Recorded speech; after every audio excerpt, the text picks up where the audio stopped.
परमेश्वर का धन्यवाद है। ग्रेस जी प्रार्थना भवन वालों सब का स्वागत किया जाता है। अज के इस दिन के लिए असी परमेश्वर के पवित्र वचन सीखण जा रहे हैं।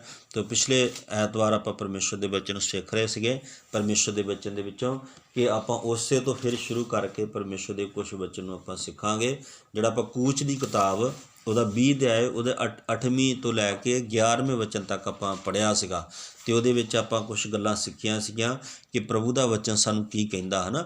तो आइए आप वो वचन फिर आप पढ़ांगे और उस तो फिर अगे बढ़ांगे आप उस वचन एक बारी पढ़ के, क्योंकि जरूरी है परमेश्वर का वचन जिन्नी बारी आप सुनांगे तो 20 8वें वचन तो पढ़ दो। तू सब्बत दे दिन नूं पवित्र जान के चेते रख। हाँ 6 दिन तू मेहनत कर ते अपना सारा काम धंधा कर, पर 7वां दिन यहोवा तेरे परमेश्वर दी सब्बत है। हाँ तू उस विच कोई काम धंधा ना कर, हाँ ना तू ना तेरा पुत्र ना तेरी धी ना तेरा गोला ना तेरी गोली हाँ ना तेरा डंगर अते ना तेरा परदेसी जिहड़ा तेरे फाटक दे अंदर है। हाँ क्यों जो 6 दिनां विच यहोवा ने आकाश ते धरती नूं समुंदर नूं अते सब कुछ जो उन्हां दे विच है बनाया, पर 7वें दिन विश्राम कीता। इसलिए यहोवा ने सब्बत दे दिन नूं बरकत दित्ती अते उस नूं पवित्र ठहराया। बस इत्थे असीं परमेश्वर के वचन नूं पढ़दे सुनिया, आपां नैट ते भी पाया होया, तो शायद तुसीं सुनिया नहीं सुनिया। परमेश्वर ने की कीता, कहंदा तू की कर सब्बत दे दिन नूं पवित्र जान के उहनूं की कर पहलां तां चेते रख। तो मान लो जिहड़ा जिहड़ा काम आपां करना हुंदा उहनूं चेते रखदे, जिहड़ा आपां करना इहनूं चेते भी कल ही रखना है ना। जिहड़ा आपां काम करना आ उहनूं की करदे आपां चेते रखदे आ। मान लो किसी ने ड्यूटी ते जाना, उहनूं पता भी मैनूं उत्थों तनख्वाह मिलनी है ना, तो वो चेते रखदा भी मैनूं पहुँचना ही पहुँचना, मैं वो काम करना ही करना। तो बंदगी तो कहते की मिलना, कोई जे बंदगी ना भी की इत्थों की मिल जाना है ना। कई लोगों की सोच यही आ, विचार यही आ, पर जिहड़े लोग परमेश्वर नाल जुड़ जाते आ, परमेश्वर नूं अपना जीवन दे दिंदे आ, उन्हां नूं इस गल दी इस गल दा चानण हुंदा है उन्हां नूं कि परमेश्वर तो बिना असी कुछ भी किसी काम दे नहीं हाँ। हालेलुया, वो तो बिना असी किसी भी काम दे नहीं हाँ। तो इस करके वचन दसदा कि तू सब्बत दे दिन नूं की कर पवित्र जान के चेते चेते रख। तो लिखिया तू 6 दिन मेहनत कर अते अपना सारा काम धंधा कर, है ना। प्रभु ने सानूं देखो किन्ने दिन दिते आ, 6 दिन दिते आ, थोड़े भी नहीं दिते। 6 दिन तू मेहनत कर, काम धंधा कर, 7वां दिन की आ परमेश्वर दे लई होना चाहिए विश्राम का दिन, आराधना का दिन, बंदगी का दिन, प्रार्थना का दिन। तो फिर देखो कहंदा परमेश्वर ने की कीता, कहंदा उस दिन च की कर तू उस विच कोई काम धंधा ना कर, है ना। देखो प्रभु ने किन्ने वधिया सानूं वचन दिता। ये वचन किहदा आ, ये आग्या किहदी आ, परमेश्वर दी आ, है ना। परमेश्वर कहंदा उहदे विच तू कोई काम धंधा ना कर। देखो परमेश्वर ने जे एक दिन दिता है ना आराधना करने वास्ते, रैसट करने वास्ते, परमेश्वर नूं साडी किन्नी चिंता है ना। तो आप देखो आपां नूं अपने न्याणिਆਂ की किन्नी चिंता हुंदी, आपां कहने सारी दिहाड़ी भज्जा फिरदा रहिंदा, वो बह जा घड़ी है ना, बह जा। तो फिर जदों न्याणे थक थुक जाते फिर सौ जाते, तो फिर रोटी भी नहीं खाते कई, है ना। शाम का जो टाइम हुंदा कई रोटी भी नहीं खाते, रोटी मंगते मंगते बस गड्डी चढ़ जाते। तो फिर देखते भी लै ये तो सौ भी गया, तो माँ लागे रोटी लै खड़ी हुंदी तो जवाक सौ भी गया। इस करके प्रभु नूं भी साडा फिकर आ, कहंदा 6 दिन तू काम धंधा कर, तो 7वां दिन की आ तेरे लिए की आ सब्बत दा दिन, विश्राम का दिन आ, आराधना का दिन आ। तो इस करके सानूं चेते रखना चाहिए। तो लिखिया उहदे विच ना तू ना तेरा पुत्र ना तेरी धी ना तेरा गोला ना गोली ना डंगर ना परदेसी। तो लिखा मतलब उहदे विच कोई भी ना काम करे, लिखिया ना पुत्र धी काम करन कोई भी ना, भी मान लो एक जना अज रह गया तो दूसरा काम कर लवे, है ना, एक विश्राम कर लवे तो दूजा काम ना। प्रभु ये प्रभु का हुक्म आ। परमेश्वर सारिਆਂ ने प्यार करदा, परमेश्वर सारिਆਂ ਨੂੰ ਵਧਾਉਣਾ ਚਾਹੁੰਦਾ। तो ਉਹਦਾ मतलब है कि असी ਵਧਣਾ ਚਾਹੁੰਦੇ ਆ ਜਾਂ ਘਟਣਾ ਚਾਹੁੰਦੇ ਆ ਜਾਂ ਉੱਥੇ ਕੀ ਰਹਿਣਾ ਚਾਹੁੰਦੇ ਆ। ਤੇ ਜੇ ਅਸੀਂ ਵਧਣਾ ਚਾਹੁੰਦੇ ਆ ਫਿਰ ਸਾਨੂੰ ਕੀ ਕਰਨਾ ਪੈਣਾ, परमेश्वर ਦੇ वचन ਨੂੰ पूरा करना पैना, परमेश्वर के वचन नूं मनना पैना। देखो अज कई पास्टर भी सलाह दे देंगे, कहते चल कोई गल नहीं काम बहुता आ तो की करया करो, काम बहुता तुहाडा हो गया तो हुण तुसीं की करया करो, ਤੁਸੀਂ ਸ਼ਾਮ ਨੂੰ ਬੰਦਗੀ ਕਰ ਲਿਆ ਕਰੋ। ਮੈਂ ਨਹੀਂ ਕਹੂੰਗਾ ਸ਼ਾਮ ਨੂੰ ਕਰ ਲਿਆ ਕਰੋ, ਮੈਂ ਤੇ ਜੋ ਪ੍ਰਭੂ ਦਾ ਵਚਨ ਕਹਿੰਦਾ ਤੁਸੀਂ ਸਾਰਾ ਦਿਨ ਹੀ ਪ੍ਰਾਰਥਨਾ 'ਚ ਲੰਘਾਓ, ਬੰਦਗੀ 'ਚ ਲੰਘਾਓ, ਆਪਣੇ ਆਰਾਮ ਕਰੋ, ਬੰਦਗੀ ਕਰੋ, 1 ਵਜੇ ਤੱਕ ਬੰਦਗੀ ਕਰੋ, ਉਸ ਤੋਂ ਬਾਅਦ ਆਰਾਮ ਕਰੋ। ਦੱਸ ਦਿਓ ਵੀ ਨਹੀਂ ਭਾਈ ਅੱਜ ਨਹੀਂ ਟਾਈਮ ਹੈਗਾ, ਅੱਜ ਤੇ ਆਰਾਮ ਦਾ ਟਾਈਮ ਆ। ਅਤੇ ਫਿਰ ਦੇਖੋ ਕਈ ਵਾਰੀ ਅਸੀਂ ਚਿੰਤਾ ਕਰਦੇ ਹਾਂ, ਚਿੰਤਾ ਦੇ ਵਿੱਚ ਚਿੰਤਾ 'ਚ ਵੱਧਦੇ ਜਾਂਦੇ ਹਾਂ, ਪਰ ਕੁਛ ਵੀ ਬਣਦਾ ਨਹੀਂ ਆ।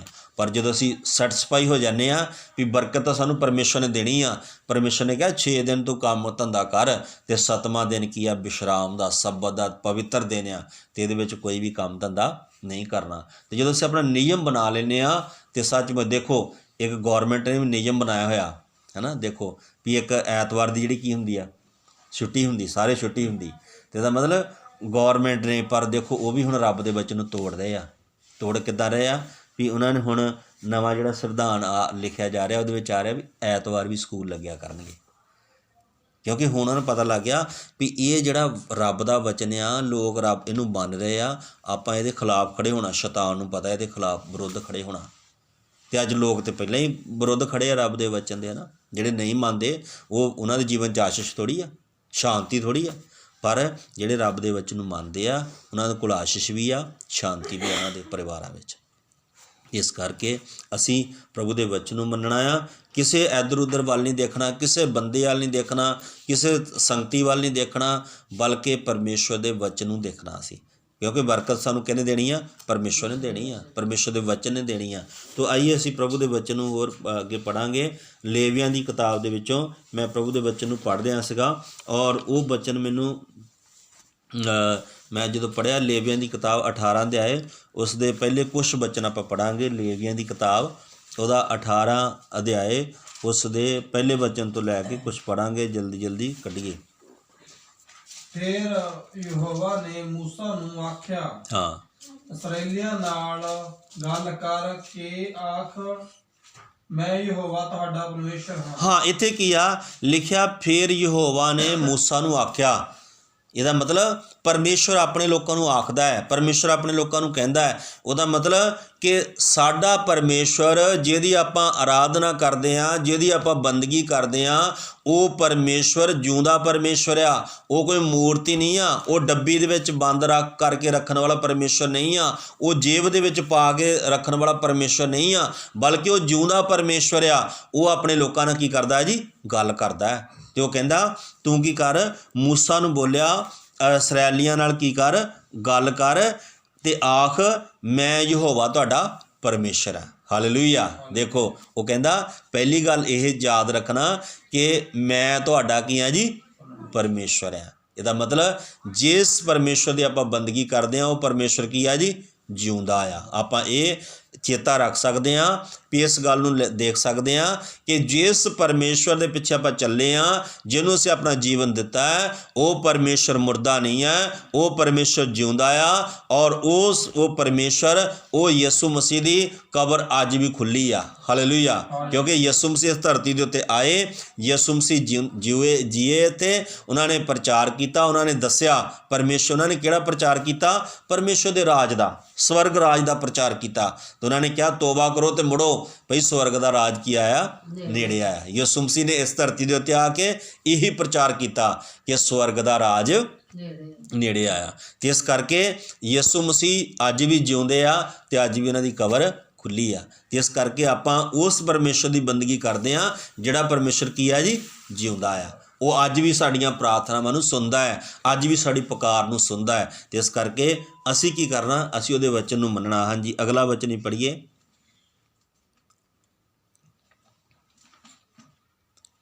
ਮਿਸਰ ਦੇ ਦੇਸ਼ ਦੇ ਕਰਤੱਵ ਦੇ ਅਨੁਸਾਰ ਜਿਸ ਦੇ ਵਿੱਚ ਤੁਸੀਂ ਵਸਦੇ ਸੀ, ਤੁਸਾਂ ਨਾ ਕਰਨਾ। ਹਾਂ। ਅਤੇ ਕਨਾਨ ਦੇ ਦੇਸ਼ ਦੇ ਕਰਤੱਵ ਦੇ ਅਨੁਸਾਰ ਜਿੱਥੇ ਮੈਂ ਤੁਹਾਨੂੰ ਲਿਆਉਂਦਾ ਹਾਂ, ਤੁਸਾਂ ਨਾ ਕਰਨਾ। ਹਾਂ। ਨਾ ਤੁਸਾਂ ਉਹਨਾਂ ਦੀਆਂ ਰੀਤਾਂ ਵਿੱਚ ਚੱਲਣਾ, ਤੁਸਾਂ ਮੇਰੇ ਨਿਯਮਾਂ ਨੂੰ ਕਰਨਾ ਤੇ ਉਹਨਾਂ ਦੇ ਵਿੱਚ ਤੁਰਨ ਲਈ ਮੇਰੀਆਂ ਰੀਤਾਂ ਨੂੰ ਧਿਆਨ ਰੱਖਣਾ। ਮੈਂ ਯਹੋਵਾ ਤੁਹਾਡਾ ਪਰਮੇਸ਼ਰ ਹਾਂ। ਬਸ ਇੱਥੇ ਕੀ ਆ? ਪ੍ਰਭੂ ਉਹਨਾਂ ਨੂੰ ਦੱਸਦਾ ਮਿਸਰ ਦੇਸ਼ ਦੇ ਕਰਤੱਵ ਦੇ ਅਨੁਸਾਰ ਜਿਸ ਵੇਲੇ ਤੁਸੀਂ ਵਸਦੇ ਸੀ, ਤੁਸਾਂ ਨਹੀਂ ਕਰਨਾ। ਦੇਖੋ ਕਹਿੰਦਾ ਪਹਿਲਾਂ ਮਿਸਰ ਵਿੱਚ ਸੀਗਾ, ਪਰਮੇਸ਼ਰ ਨੂੰ ਕੱਢ ਕੇ ਲਿਆਇਆ। ਕਹਿੰਦਾ ਜਿਹੜੇ ਤੁਸੀਂ ਦੇਸ਼ 'ਚ ਵਸਦੇ ਸੀਗੇ ਉੱਥੋਂ ਤੁਹਾਨੂੰ ਮੈਂ ਕੱਢ ਲਿਆਂਦਾ, ਤੁਸੀਂ ਉਹਨਾਂ ਦੀਆਂ ਰੀਤਾਂ ਨਹੀਂ ਕਰਨੀਆਂ। ਹੈ ਨਾ। ਦੇਖੋ ਅੱਜ ਆਪਾਂ ਦੇਖਦੇ ਹਾਂ ਕਈ ਲੋਕ ਕੀ ਕਰਦੇ ਆ, ਇੱਕ ਦੂਸਰੇ ਰੀਸ ਕਰਦੇ ਆ, ਹੈ ਨਾ। ਅੱਜ ਆਪਾਂ ਦੇਖਦੇ ਅੱਜ ਦੁਨੀਆ ਦੇ ਚੱਲਦਾ ਹੈ ਨਾ, ਦੀਵਾਲੀ ਦੁਸਹਿਰਾ ਤਿਉਹਾਰ ਜਦੋਂ ਕੋਈ ਆ ਜਾਂਦੇ ਆ ਅਤੇ ਕੀ ਕਰਦੇ ਆ, ਕਈ ਵਾਰੀ ਬੁੜੀਆਂ ਦੂਸਰੇ ਬੁੜੀਆਂ ਨਾਲ ਦੇਖ ਕੇ ਅਤੇ ਅੱਜ ਉਹ ਕਹਿੰਦੇ ਅੱਜ ਤਾਂ ਵਰਤਿਆ, ਅਤੇ ਉਹ ਦੂਸਰੀ ਗੁਆਂਢਣ ਕਹਿੰਦੀ ਚੱਲ ਮੈਂ ਵੀ ਰਾਖੀ ਲੈਣੀ, ਪਤਾ ਹੁੰਦਾ ਹੀ ਨਹੀਂ ਕਿਸੇ ਨੂੰ, ਹੈ ਨਾ। ਹੈਗਾ ਅੱਜ ਵੀ ਹੈਗਾ, ਸਾਡਾ ਵੀ ਹੈਗਾ ਹੀ, ਅਸੀਂ ਵੀ ਵਰਤ ਰੱਖ ਕੇ ਬੈਠੇ ਹਾਂ, ਪ੍ਰਾਰਥਨਾ 'ਚ ਪ੍ਰਭੂ ਦੇ ਹਜ਼ੂਰੀ 'ਚ ਬੈਠੇ, ਹੈ ਨਾ। ਸਾਨੂੰ ਪਤਾ ਕਿ ਅਸੀਂ ਪ੍ਰਭੂ ਦੀ ਹਜ਼ੂਰੀ 'ਚ ਬੈਠੇ ਪ੍ਰਾਰਥਨਾ ਕਰਨੀ ਆ ਅਤੇ ਪ੍ਰਭੂ ਦਾ ਧੰਨਵਾਦ ਕਰਨਾ। ਪਰ ਇਹ ਲੋਕਾਂ ਨੂੰ ਰੀਸ, ਇੱਕ ਦੂਸਰੇ ਰੀਸ, ਅਤੇ ਪ੍ਰਭੂ ਨੇ ਕਿਹਾ ਤੁਸੀਂ ਮਿਸਰ 'ਚੋਂ ਆਏ ਆ ਪਰ ਉਹਨਾਂ ਕੰਮਾਂ ਵਰਗੇ ਕੰਮ ਨਹੀਂ ਕਰਨੇ, ਉਹਨਾਂ ਲਈ ਤੁਸੀਂ ਵਸਦੇ ਸੀ, ਤੁਸਾਂ ਉਹ ਨਹੀਂ ਕਰਨੇ। ਮਿਸਰ ਦੇਸ਼ ਦੇ ਕਰਤੱਵ ਦੇ ਅਨੁਸਾਰ ਜਿਸ ਵਿੱਚ ਤੁਸੀਂ ਵਸਦੇ ਸੀ ਤੁਸਾਂ ਨਾ ਕਰਨਾ। ਦੇਖੋ ਇਹਦਾ ਮਤਲਬ ਜਿਹਨਾਂ ਲੋਕਾਂ 'ਚ ਅਸੀਂ ਵਸਦੇ ਸੀ ਉਹਨਾਂ 'ਚ ਅੱਜ ਪ੍ਰਭੂ ਨੇ ਸਾਨੂੰ ਕੱਢਿਆ, ਹੈ ਨਾ, ਬਾਹਰ ਕੱਢਿਆ। ਪਹਿਲਾਂ ਮਤਲਬ ਉਹ ਕੀ ਕਰਦੇ ਸੀ, ਮੂਰਤੀ ਪੂਜਾ ਕਰਦੇ ਸੀ, ਹੈ ਨਾ। ਐਵੇਂ ਜਿੱਥੇ ਮਰਜ਼ੀ ਦੇਖਿਆ 4 ਇੱਟਾਂ ਦੇਖਿਆ ਉੱਥੇ ਮੱਥਾ ਟੇਕ ਲਿਆ, ਜਾਂ ਆਪ 4 ਰੱਖ ਲਈਆਂ, ਹੈ ਨਾ, ਉੱਤੇ ਸਫੇਦੀ ਫੇਰ ਦਿੱਤੀ, ਚਲੋ ਹੁਣ ਇਹ ਬਾਬਾ ਹੋ ਗਿਆ ਸਾਡਾ, ਚਲੋ ਇਹ ਸਾਡੇ ਹੁਣ ਵੱਡੇ ਹੋ ਗਏ। ਉੱਥੇ ਕੀ ਰੱਖਤਾ, ਉੱਥੇ ਦੁੱਧ ਰੱਖਤਾ, ਉੱਥੇ ਖੀਰ ਰੱਖਦੀ, ਉੱਥੇ ਰੋਟੀਆਂ ਰੱਖਤੀਆਂ, ਕੁੱਤਾ ਆ ਕੇ ਖਾ ਗਿਆ ਅਤੇ ਕਹਿਣਾ ਹੁਣ ਵੀ ਸਾਡਾ ਵੱਡ ਵਡੇਰੇ ਕਾ ਗਏ। ਅਸੀਂ ਵੀ ਇੱਦਾਂ ਦੇ ਹਨੇਰੇ ਵਿੱਚ ਸੀਗੇ, ਅਸੀਂ ਵੀ ਉਹ ਕੰਮ ਕਰਦੇ ਸੀ, ਪਰ ਪ੍ਰਭੂ ਕਹਿੰਦਾ ਮੈਂ ਤੁਹਾਨੂੰ ਕੱਢਿਆ ਆ, ਤੁਸੀਂ ਹੁਣ ਉਹ ਕੰਮ ਨਹੀਂ ਕਰਨੇ, ਉਹਨਾਂ ਵਰਗੇ ਕੰਮ ਨਹੀਂ ਕਰਨੇ। ਪਰ ਅੱਗੇ ਪ੍ਰਭੂ ਕਹਿੰਦਾ ਉਹਨਾਂ ਨੂੰ, ਅਤੇ ਕਨਾਨ ਦੇ ਦੇਸ਼ ਦੇ ਕਰਤੱਵ ਦੇ ਅਨੁਸਾਰ ਜਿੱਥੇ ਮੈਂ ਤੁਹਾਨੂੰ ਲਿਆਉਂਦਾ ਹਾਂ ਤੁਸਾਂ ਨਾ ਕਰਨਾ। ਦੇਖੋ ਉਹ ਕਹਿੰਦਾ ਕਨਾਨ ਦਾ ਦੇਸ਼ ਜਿੱਥੇ ਦੁੱਧ ਅਤੇ ਸ਼ਹਿਦ ਵਗਦਾ ਸੀਗਾ, ਅਤੇ ਇਹਦਾ ਮਤਲਬ ਉੱਥੇ ਵੀ ਇੱਦਾਂ ਦੇ ਲੋਕ ਹੈਗੇ ਸੀਗੇ ਜਿਹੜੇ ਸਹੀ ਨਹੀਂ ਸੀਗੇ, ਜਿਹੜੇ ਦੂਸਰੇ ਦੇਵਤਿਆਂ ਦੇ ਪਿੱਛੇ ਚੱਲਦੇ ਸੀ। ਅਤੇ ਉਹਨਾਂ ਨੇ ਕਿਹਾ ਉਹ ਪਰਮੇਸ਼ਰ ਕਹਿੰਦਾ ਮੈਂ ਤੁਹਾਨੂੰ ਉਸ ਦੇਸ਼ ਵਿੱਚ ਲੈ ਕੇ ਚੱਲਾਂ, ਪਰ ਉੱਦਾਂ ਦੇ ਵੀ ਤੁਸੀਂ ਕੰਮ ਨਹੀਂ ਕਰਨੇ, ਤੁਸੀਂ ਉਹਨਾਂ ਤੋਂ ਵੀ ਅਲੱਗ ਰਹਿਣਾ ਅਤੇ ਕਰਨਾ। ਅਤੇ ਕਨਾਨ ਦੇ ਦੇਸ਼ ਦੇ ਕਰਤੱਵ ਦੇ ਅਨੁਸਾਰ ਜਿੱਥੇ ਮੈਂ ਤੁਹਾਨੂੰ ਲਿਆਉਂਦਾ ਹਾਂ ਤੁਸਾਂ ਨਾ ਕਰਨਾ, ਨਾ ਤੁਸਾਂ ਉਹਨਾਂ ਦੀਆਂ ਰੀਤਾਂ ਵਿੱਚ ਚੱਲਣਾ, ਤੁਸਾਂ ਮੇਰੇ ਨਿਯਮਾਂ ਨੂੰ ਕਰਨਾ। ਕਹਿੰਦਾ ਤੁਸੀਂ ਉਹਨਾਂ ਦੀਆਂ ਰੀਤਾਂ ਉੱਤੇ ਨਹੀਂ ਚੱਲਣਾ। ਇਸ ਕਰਕੇ ਅਸੀਂ ਲੋਕਾਂ ਦੀ ਰੀਸ ਨਹੀਂ ਕਰਨੀ, ਬਲਕਿ ਪਰਮੇਸ਼ਵਰ ਦਾ ਜੋ ਵਚਨ ਸਾਨੂੰ ਕਹਿੰਦਾ ਹੈ ਅਸੀਂ ਉਹ ਮੰਨਣ ਦੀ ਕੋਸ਼ਿਸ਼ ਕਰਨੀ ਹੈ। ਕੋਸ਼ਿਸ਼ ਨਹੀਂ ਕਰਨੀ, ਅਸੀਂ ਉਹਨੂੰ ਕਰਨਾ ਹੈ। ਅਸੀਂ ਉਹਨੂੰ ਪਰਮੇਸ਼ਵਰ ਦੇ ਵਚਨ ਨੂੰ ਮੰਨਣਾ ਹੈ। ਜੋ ਲੋਕਾਂ ਦੀਆਂ ਰੀਤਾਂ ਰਿਵਾਜ ਆ ਉਹਨਾਂ ਦੇ ਅਨੁਸਾਰ ਅਸੀਂ ਨਹੀਂ ਚੱਲਣਾ। ਦੇਖੋ ਜਦੋਂ ਅਸੀਂ ਪ੍ਰਭੂ ਦੇ ਰੀਤਾਂ ਦੇ ਅਨੁਸਾਰ ਚੱਲਾਂਗੇ ਤਾਂ ਸਭ ਲੋਕ ਸਾਨੂੰ ਚੰਗਾ ਨਹੀਂ ਸਮਝਣਗੇ, ਰਿਸ਼ਤੇਦਾਰ ਚੰਗਾ ਨਹੀਂ ਸਮਝਣਗੇ, ਆਂਢੀ ਗੁਆਂਢੀ ਵੀ ਚੰਗਾ ਨਹੀਂ ਸਮਝਣਗੇ, ਕਹਿਣ ਲੈ ਹੁਣ ਇੱਕ ਘਮੰਡੀ ਹੋ ਗਏ, ਕਿਉਂਕਿ ਰੱਬ ਨੇ ਬਰਕਤ ਸਾਨੂੰ ਦੇਣੀ ਆ, ਹਾਲੇਲੂਇਆ, ਉਹਦੇ ਵਿੱਚ ਕੋਈ ਸ਼ੱਕ ਨਹੀਂਗਾ। ਪ੍ਰਭੂ ਨੇ ਵਧਾਉਣਾ ਵੀ ਆ, ਪ੍ਰਭੂ ਨੇ ਬਰਕਤ ਵੀ ਦੇਣੀ ਆ, ਪਰ ਲੋਕ ਕੀ ਕਹਿਣਗੇ ਜਦੋਂ ਅਸੀਂ ਰੱਬ ਦੇ ਵਚਨ ਨੂੰ ਮੰਨਾਂਗੇ ਅਤੇ ਰੱਬ ਨੇ ਸਾਨੂੰ ਵਧਾਉਣਾ ਹੈ, ਅਤੇ ਪਰ ਫਿਰ ਲੋਕ ਕੀ ਕਹਿਣਗੇ, ਲੈ ਹੁਣ ਇੱਕ ਘਮੰਡੀ ਹੋ ਗਏ ਆ, ਹੈ ਨਾ, ਹੁਣ ਇਹਨਾਂ ਨੂੰ ਸੱਦਦੇ ਅਤੇ ਆਉਂਦੇ ਹੀ ਨਹੀਂ ਸਾਡੇ, ਹੈ ਨਾ। ਕਾਹਤੋਂ ਆਈਏ, ਤੁਹਾਡੇ ਕੰਮਾਂ ਵਿੱਚ ਕਾਹਤੋਂ ਆਈਏ, ਜੇ ਕੋਈ ਸਾਡੀ ਮਦਦ ਦੀ ਜ਼ਰੂਰਤ ਆ ਦੱਸੋ, ਉਹ ਤੁਹਾਡੀ ਕਰ ਦਾਂਗੇ ਅਸੀਂ। ਇਸ ਕਰਕੇ ਪ੍ਰਭੂ ਫਿਰ ਇੱਦਾਂ ਦੇ ਸਾਨੂੰ ਬਣਾ ਦਿੰਦਾ ਜਦੋਂ ਅਸੀਂ ਉਹਦੇ ਵਚਨਾਂ ਨੂੰ ਪੂਰਾ ਕਰਦੇ ਹਾਂ, ਅਤੇ ਲੋਕਾਂ ਦੀ ਨਜ਼ਰਾਂ 'ਚ ਕੀ ਦੀਦੇ ਆ, ਘਮੰਡੀ ਦੀਦੇ ਫਿਰ ਨਾ, ਵੀ ਇਹਨਾਂ ਨੂੰ ਘਮੰਡ ਹੋ ਗਿਆ। ਪਰ ਘਮੰਡ ਸਾਨੂੰ ਕਾਹਤੇ ਆ, ਪਰਮੇਸ਼ਰ ਦੇ ਵਚਨ 'ਤੇ, ਪਰਮੇਸ਼ਰ ਦੀਆਂ ਆਗਿਆਵਾਂ 'ਤੇ, ਕਿ ਅਸੀਂ ਜਿੰਨਾ ਇਹਨੂੰ ਮੰਨਾਂਗੇ ਉਨੀ ਪਰਮੇਸ਼ਰ ਦੀ ਆਸ਼ੀਸ਼ ਜਿਹੜੀ ਸਾਡੇ ਜੀਵਨ 'ਚ ਵਧੂਗੀ। ਅਤੇ ਲਿਖਿਆ ਤੁਸਾਂ ਮੇਰਿਆਂ ਨਿਯਮਾਂ ਨੂੰ ਕਰਨਾ ਅਤੇ ਉਹਨਾਂ ਦੇ ਵਿੱਚ ਤੁਰਨ ਲਈ ਮੇਰੀਆਂ ਰੀਤਾਂ ਨੂੰ ਧਿਆਨ ਰੱਖਣਾ, ਮੈਂ ਯਹੋਵਾ ਤੁਹਾਡਾ ਪਰਮੇਸ਼ਰ ਹਾਂ। ਸੋ ਤੁਸਾਂ ਮੇਰੀਆਂ ਵਿਧਾਂ ਅਤੇ ਮੇਰਿਆਂ ਨਿਯਮਾਂ ਨੂੰ ਧਿਆਨ ਰੱਖਣਾ, ਜੇ ਕੋਈ ਇਹਨਾਂ ਨੂੰ ਪੂਰਾ ਕਰੇ ਤਾਂ ਉਹ ਇਹਨਾਂ ਵਿੱਚ ਜਿਉਂਦਾ ਰਹੇਗਾ, ਮੈਂ ਹੀ ਯਹੋਵਾ ਹਾਂ। ਉਹਦਾ ਮਤਲਬ ਪਰਮੇਸ਼ਰ ਸਾਨੂੰ ਕੀ ਦੇਊਗਾ ਜੀ, ਜੀਵਨ ਦੇਊਗਾ। ਹਾਲੇਲੂਇਆ। ਸਭ ਤੋਂ ਵੱਡੀ ਗੱਲ ਕਹਿੰਦਾ ਜਿਹੜਾ ਮੇਰੇ ਇਸ ਨਿਯਮਾਂ ਨੂੰ ਕਰੂਗਾ, ਉਹਦੇ ਅਨੁਸਾਰ ਚੱਲੂਗਾ, ਉਹਨੂੰ ਉਹਦੇ ਵਿੱਚ ਕੀ ਦਊਂਗਾ, ਮੈਂ ਜੀਵਨ ਦਊਂਗਾ, ਉਹ ਜਿਉਂਦਾ ਰਹੇਗਾ। ਅਤੇ ਅੱਜ ਕੀ ਆ, ਇਨਸਾਨ ਜੇ ਤੁਸੀਂ ਹਿਸਾਬ ਲਾਓ ਜਿਉਂਦੇ ਜਿਹੀ ਮਰੇ ਹੀ ਆ, ਜਿਉਂਦੇ ਜਿਹੀ ਮਰਨ ਵਾਲਾ ਹਿਸਾਬ ਹੀ ਆ, ਕਿਉਂਕਿ ਰੋਜ਼ ਕੀ ਆ, ਆਵਸ਼ਕਤਾ ਕਈ ਪੂਰੀਆਂ ਨਹੀਂ ਹੁੰਦੀਆਂ, ਸ਼ਾਂਤੀ ਜੀਵਨ ਦੇ ਵਿੱਚ ਨਹੀਂ ਆ, ਘਰਾਂ ਪਰਿਵਾਰਾਂ 'ਚ ਨਹੀਂ ਆ, ਫਿਰ ਵੀ ਕੀ ਆ, ਰੋਜ਼ ਹੀ ਇੱਕ ਮੌਤ ਦਾ ਜਿਹੜਾ ਇੱਕ ਸਵਾਬ ਜਿਹੜਾ ਜੀਵਨ ਦੇ ਉੱਤੇ ਬਣਿਆ ਹੋਇਆ। ਪਰ ਜਿਹੜੇ ਪ੍ਰਭੂ ਦੇ ਲੋਕ ਆ ਉਹਨਾਂ ਦੇ ਜੀਵਨ ਦੇ ਵਿੱਚ ਚਾਹੇ ਉਹਨਾਂ ਦੇ ਕੋਲ 5 ਪੈਸੇ ਵੀ ਨਾ ਹੋਣ, ਪਰ ਪ੍ਰਭੂ ਦੀ ਐਡੀ ਸ਼ਾਂਤੀ ਜੀਵਨ ਦੇ ਵਿੱਚ ਹੁੰਦੀ ਆ ਕਿ ਲੋਕ ਦੇਖ ਕੇ ਕਹਿਣਗੇ ਸੱਚਮੁੱਚ ਇਹਨਾਂ ਦੇ ਜੀਵਨ 'ਚ ਕਿਸੇ ਗੱਲ ਦਾ ਘਾਟਾ ਨਹੀਂ ਆ, ਇਹਨਾਂ ਨੂੰ ਨਹੀਂ ਘਾਟਾ, ਇਹ ਝੂਠ ਹੀ ਬੋਲਦੇ ਆ। ਹਾਲੇਲੂਇਆ। ਇਹਨਾਂ ਨੂੰ ਨਹੀਂ ਘਾਟਾ, ਅਤੇ ਪਰਮੇਸ਼ਰ ਹੋਣ ਦਊਗਾ ਘਾਟਾ। ਜਦੋਂ ਉਹ ਸ਼ਾਂਤੀ ਆਪਣੀ ਇੰਨੀ ਆਪਣੇ ਜੀਵਨ 'ਚ ਭਰ ਦਊਗਾ ਤੇ ਸਾਡੇ 2 ਰੁਪਈਆਂ ਦੇ ਵਿੱਚ ਵੀ ਪਰਮੇਸ਼ਰ ਦੀ ਕੀ ਹੋਊਗੀ? ਸ਼ਾਂਤੀ ਹੋਊਗੀ। ਜੇ ਸਾਨੂੰ 10 ਰੁਪਏ ਦਊਗਾ ਨਾ, ਉਹਦੀ ਵੀ ਸ਼ਾਂਤੀ ਪਰਮੇਸ਼ਰ ਦੇ ਉਹ ਵਚਨ ਦੇ ਅਨੁਸਾਰ ਉਹਦੇ ਵਿੱਚ ਹੋਊਗੀ। ਤੇ ਇਸ ਕਰਕੇ ਅਸੀਂ ਕੀ ਕਰੀਏ?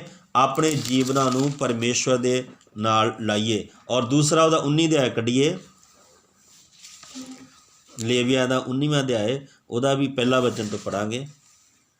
ਤਾਂ ਯਹੋਵਾ ਮੂਸਾ ਨਾਲ ਹਾਂ ਬੋਲਿਆ ਕਿ ਇਸਰਾਏਲੀਆਂ ਦੀ ਸਾਰੀ ਮੰਡਲੀ ਨੂੰ ਇਉਂ ਬੋਲ, ਤੁਸੀਂ ਪਵਿੱਤਰ ਹੋਵੋ, ਹਾਂ ਕਿਉਂ ਜੋ ਮੈਂ ਯਹੋਵਾ ਤੁਹਾਡਾ ਪਰਮੇਸ਼ਰ ਪਵਿੱਤਰ ਹਾਂ। ਹਾਂ, ਇੱਥੇ ਕੀ ਆ? ਕਹਿੰਦਾ ਪਰਮੇਸ਼ਰ ਬਾਰ-ਬਾਰ ਪਰਮੇਸ਼ਰ ਕੀ ਆ? ਉਹਨਾਂ ਨੂੰ ਬੋਲਦਾ ਹੈ ਬਾਰ-ਬਾਰ। ਇਹਦਾ ਮਤਲਬ ਬੋਲਦਾ ਕੌਣ ਆ? ਜਿਹੜਾ ਜਿਉਂਦਾ ਆ ਉਹੀ ਬੋਲੂਗਾ। ਜਿਹੜਾ ਮੁਰਦਾ ਉਹਨੇ ਕੀ? ਉਹਦੇ ਮੂਹਰੇ ਕਿਸੇ ਨੂੰ ਕੁਛ ਰੱਖ ਜਾ, ਕਿਸੇ ਨੂੰ ਕੁਛ ਰੱਖ ਜਾ, ਕਿਸੇ ਨੂੰ ਕੁਛ ਰੱਖ ਜਾ, ਉਹਨੇ ਥੋੜ੍ਹੀ ਕਹਿਣਾ ਵੀ ਪਰੇ ਕਰ ਲਓ ਭਾਈ, ਮੈਨੂੰ ਤਾਂ ਧੂੰਆਂ ਚੜ੍ਹਦਾ ਜਾਂ ਹੈ ਨਾ, ਮੈਨੂੰ ਤਾਂ ਸੜਿਆਨ ਆਉਂਦੀ, ਪਰੇ ਕਰੋ। ਤੇ ਪਰ ਜਿਹੜਾ ਜਿਉਂਦਾ ਆ ਉਹ ਬੋਲਦਾ। ਲਿਖਿਆ ਤਾਂ ਯਹੋਵਾ ਮੂਸਾ ਨਾਲ ਬੋਲਿਆ। ਪਰਮੇਸ਼ਰ ਆਪਣੇ ਦਾਸਾਂ ਨਾਲ ਅੱਜ ਵੀ ਬੋਲਦਾ ਹੈ, ਅੱਜ ਵੀ ਪਰਮੇਸ਼ਰ ਗੱਲ ਕਰਦਾ ਹੈ। ਤੇ ਬੋਲਿਆ ਇਸਰਾਏਲੀਆਂ ਦੀ ਸਾਰੀ ਮੰਡਲੀ ਨੂੰ ਇਉਂ ਬੋਲ, ਤੁਸੀਂ ਪਵਿੱਤਰ ਹੋਵੋ, ਕਿਉਂ ਜੋ ਮੈਂ ਯਹੋਵਾ ਤੁਹਾਡਾ ਪਰਮੇਸ਼ਰ ਪਵਿੱਤਰ ਆ। ਇਹਦਾ ਮਤਲਬ ਅਸੀਂ ਆਪਣੇ ਆਪ ਨੂੰ ਕੀ ਕਰਨਾ ਹੈ ਜੀ? ਇਹਨਾਂ ਦਿਨਾਂ ਵਿੱਚ ਪਵਿੱਤਰ ਕਰਨਾ। ਪਵਿੱਤਰ ਦਾ ਮਤਲਬ ਅਲੱਗਤਾਈ ਦੇ ਵਿੱਚ ਰਹਿਣਾ ਆ, ਲੋਕਾਂ ਵਿੱਚ ਨਹੀਂ ਰਲਣਾ, ਲੋਕਾਂ ਵਾਲੇ ਰੀਤਾਂ ਨਹੀਂ ਕਰਨੀਆਂ, ਲੋਕਾਂ ਦੇ ਕੰਮਾਂ ਵਿੱਚ ਨਹੀਂ ਜਾਣਾ। ਜੇ ਅਸੀਂ ਜਾਵਾਂਗੇ ਤਾਂ ਫਿਰ ਸਾਡਾ ਤੇ ਦੂਸਰਿਆਂ ਦੇ ਲੋਕਾਂ ਦਾ ਕੀ ਆ? ਫਿਰ ਫਰਕ, ਕੋਈ ਵੀ ਫਰਕ ਨਹੀਂ ਆ। ਤੇ ਫਿਰ ਪ੍ਰਭੂ ਦੀ ਆਸ਼ੀਸ਼ ਜਿਹੜੀ ਉਹ ਸਾਡੇ ਜੀਵਨ 'ਚ ਵੱਧ ਨਹੀਂ ਸਕਦੀ, ਆ ਨਹੀਂ ਸਕਦੀ, ਵੱਧ ਨਹੀਂ ਸਕਦੀ। ਤੇ ਇਸ ਕਰਕੇ ਅਸੀਂ ਪ੍ਰਭੂ ਦੇ ਵਿੱਚ ਵਧਣਾ ਆ, ਪ੍ਰਭੂ ਦੀਆਂ ਬਰਕਤਾਂ ਵਿੱਚ ਵੀ ਵਧਣਾ ਆ, ਪ੍ਰਭੂ ਦੇ ਕੰਮਾਂ ਵਿੱਚ ਵੀ ਵਧਣਾ ਆ, ਸੇਵਾ ਵਿੱਚ ਵੀ ਵਧਣਾ। ਤੇ ਉਹ ਕਹਿੰਦਾ ਤੁਸੀਂ ਕੀ ਕਰੋ? ਆਪਣੇ ਆਪ ਨੂੰ ਕੀ ਕਰੋ? ਪਵਿੱਤਰ ਕਰੋ। ਮੈਂ ਯਹੋਵਾ ਤੁਹਾਡਾ ਪਰਮੇਸ਼ਰ ਕੀ ਆ ਜੀ? ਪਵਿੱਤਰ ਆ। ਔਰ ਅਗਲਾ ਵਚਨ ਹੀ ਪੜਾਂਗੇ, ਉਹਦਾ ਤੀਸਰਾ ਵੀ। ਤੁਸਾਂ ਆਪੋ ਆਪਣੀ ਮਾਂ ਅਤੇ ਆਪੋ ਆਪਣੇ ਪਿਓ ਤੋਂ ਡਰਨਾ ਹਾਂ। ਅਤੇ ਮੇਰਿਆਂ ਸਬਦਾਂ ਨੂੰ ਧਿਆਨ ਰੱਖਣਾ। ਹਾਂ ਮੈਂ ਯਹੋਵਾ ਤੁਹਾਡਾ ਪਰਮੇਸ਼ਰ ਹਾਂ। ਹਾਂ, ਇੱਥੇ ਦੇਖੋ ਕਿੰਨਾ ਵਧੀਆ ਕਹਿੰਦਾ, ਤੁਸਾਂ ਆਪੋ ਆਪਣੀ ਮਾਂ ਅਤੇ ਆਪੋ ਆਪਣੇ ਪਿਓ ਤੋਂ ਡਰਨਾ। ਹਾਲੇਲੂਇਆ। ਦੇਖੋ ਅੱਜ ਅਗਰ ਆਪਾਂ ਆਪਣੇ ਬੱਚਿਆਂ ਨੂੰ ਪ੍ਰਭੂ ਦੀ ਸੰਗਤੀ ਕਰਾਉਂਦੇ ਹਾਂ, ਪਰਿਵਾਰ ਮਿਲ ਕੇ ਸੰਗਤੀ ਕਰਦਾ ਹੈ, ਪ੍ਰਭੂ ਦੇ ਵਚਨ ਨੂੰ ਸੁਣਦੇ ਹਾਂ, ਤੇ ਇਹ ਵਚਨ ਜਿਹੜਾ ਸਾਡੇ ਬੱਚਿਆਂ ਦੇ ਜੀਵਨ ਦੇ ਵਿੱਚ ਆਊਗਾ, ਸਾਡੇ ਬੱਚੇ ਉਹਨੂੰ ਮੰਨਣਗੇ। ਤੇ ਲਿਖਿਆ ਤੁਸੀਂ ਆਪੋ ਆਪਣੇ, ਕੀ ਲਿਖਿਆ ਉੱਥੇ? ਬਹੁਤ ਵਧੀਆ ਸ਼ਬਦ ਲਿਖਿਆ, ਤੁਸਾਂ ਕੀ ਕਰਨਾ? ਤੁਸਾਂ ਆਪੋ ਆਪਣੀ ਮਾਂ ਅਤੇ ਆਪੋ ਆਪਣੇ ਪਿਓ ਤੋਂ ਡਰਨਾ। ਹਾਲੇਲੂਇਆ। ਤੇ ਅੱਜ ਪਤਾ ਕੀ ਹੁੰਦਾ? ਅੱਜ ਦਾ ਜਿਹੜਾ ਸਮਾਂ ਚੱਲਣ ਡਿਆ, ਦੂਸਰਿਆਂ ਦੇ ਮਾਂ ਪਿਓ ਤੋਂ ਡਰਦੇ ਨਿਆਣੇ ਤੇ ਆਪਣੇ ਮਾਂ ਪਿਓ ਤੋਂ ਡਰ ਹੀ ਨਹੀਂਗਾ, ਹੈ ਨਾ। ਕਹਿਣਾ ਨਾ ਫਲਾਣੇ ਦਾ ਡੈਡੀ ਬੜਾ ਕੱਬਾ ਆ ਤੇ ਉਹ ਨਾ ਕਿਤੇ ਆ ਜਾਵੇ, ਫਲਾਣੇ ਦੀ ਮਾਂ ਬੜੀ ਕੱਬੀ ਆ, ਇਹਨਾਂ ਦੇ ਘਰੋਂ ਚਲੀਏ ਫਟਾਫਟ, ਇਹਨਾਂ ਦੇ ਘਰ ਨਹੀਂ ਆਪਾਂ ਬਹਿਣਾ। ਇਹਦਾ ਮਤਲਬ ਡਰ ਕਿਹਦਾ? ਦੂਸਰਿਆਂ ਦਾ ਡਰ ਆ ਬੱਚਿਆਂ ਨੂੰ, ਤੇ ਆਪਣੇ ਮਾਂ ਪਿਓ ਦਾ ਡਰ ਨਹੀਂ ਆ। ਚਾਹੇ ਛੋਟੇ ਬੱਚਿਆਂ ਦੀ ਵੀ ਗੱਲ ਕਰ ਲਓ। ਪਰ ਇੱਥੇ ਆ, ਇਹ ਪ੍ਰਭੂ ਦਾ ਵਚਨ ਸਿਖਾਉਂਦਾ, ਜਦੋਂ ਅਸੀਂ ਸੰਗਤੀ ਕਰਾਂਗੇ ਆਪਣੇ ਬੱਚਿਆਂ ਨੂੰ ਨਾਲ ਲੈ ਕੇ, ਲਗਾਤਾਰ ਆਪਾਂ ਪ੍ਰਭੂ ਦੇ ਹੁਕਮਾਂ ਨੂੰ ਮੰਨਾਂਗੇ, ਇਹ ਸਾਰੇ ਵਾਅਦੇ ਸਾਡੇ ਬੱਚਿਆਂ ਦੇ ਜੀਵਨਾਂ 'ਚ ਵੀ ਪੂਰੇ ਹੋਣਗੇ। ਤੇ ਲਿਖਿਆ ਤੁਸਾਂ ਮੇਰਿਆਂ ਅਤੇ ਮੇਰਿਆਂ ਸ਼ਬਦਾਂ ਨੂੰ ਧਿਆਨ ਰੱਖਣਾ, ਮੈਂ ਯਹੋਵਾ ਤੁਹਾਡਾ ਪਰਮੇਸ਼ਰ ਹਾਂ।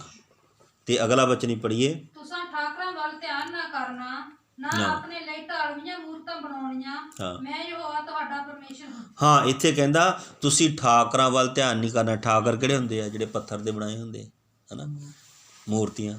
ਤੇ ਤੁਸੀਂ ਠਾਕਰਾਂ ਵੱਲ ਧਿਆਨ ਨਾ ਕਰਨਾ ਤੇ ਨਾ ਆਪਣੇ ਲਈ ਢਾਲਵੀਆਂ ਮੂਰਤੀਆਂ ਬਣਾਉਣੀਆਂ, ਮੈਂ ਯਹੋਵਾ ਤੁਹਾਡਾ ਪਰਮੇਸ਼ਰ ਆ। ਇਹਦਾ ਮਤਲਬ ਸਾਡਾ ਪਰਮੇਸ਼ਰ ਮੂਰਤ ਨਹੀਂ ਆ, ਸਾਡਾ ਪਰਮੇਸ਼ਰ ਪੱਥਰ ਨਹੀਂ ਆ, ਉਹ ਜਿਉਂਦਾ ਪਰਮੇਸ਼ਰ ਆ।